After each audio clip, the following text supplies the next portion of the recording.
just right for the sentimentalist among us. For me, the Derby has always been more than just a horse race. It is a memory trip, back to good times, and long, passionate discussions about horse racing and good riding.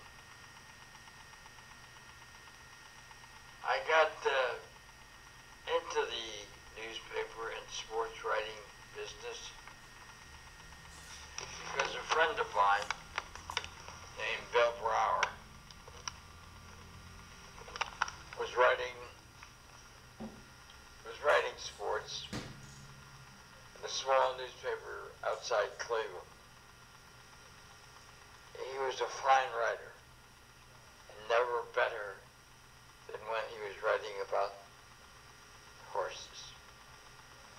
His stuff had come to the attention of no less an icon than Red Smith, the great New York Times sports columnist, promised him the racing beat in New York when Joe Nichols passed on or retired. Well, Joe Nichols hung on forever. Finally, Bill grew tired of waiting and was offered a job with the Miami Herald covering the Hialeah and Gulfstream tracks.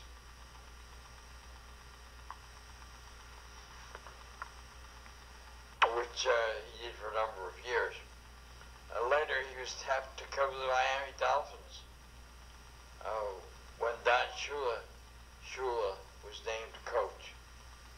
Bill and Shula had been classmates at John Carroll University in Cleveland.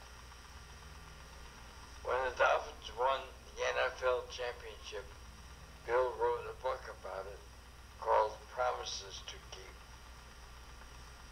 It was a good read and was written in Bill's fine narrative hand.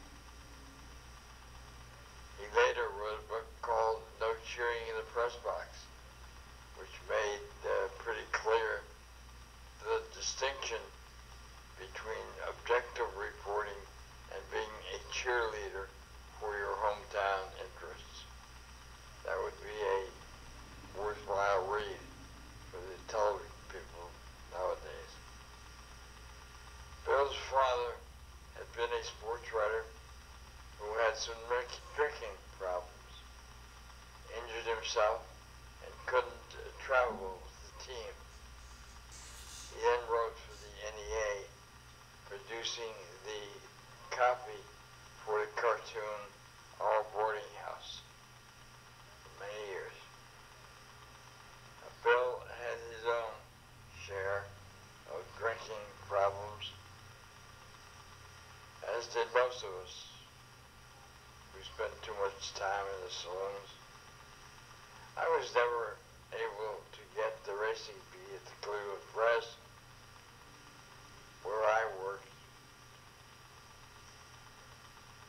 as a sports writer. That job was held by a dapper little guy named Izzy Newborn, who picked up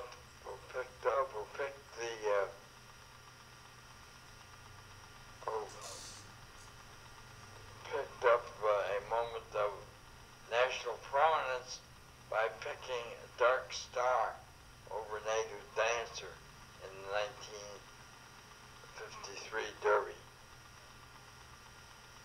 Long shot. Bill died of cancer a couple of years ago, and Izzy is long gone. I think of them both at Derby time each year.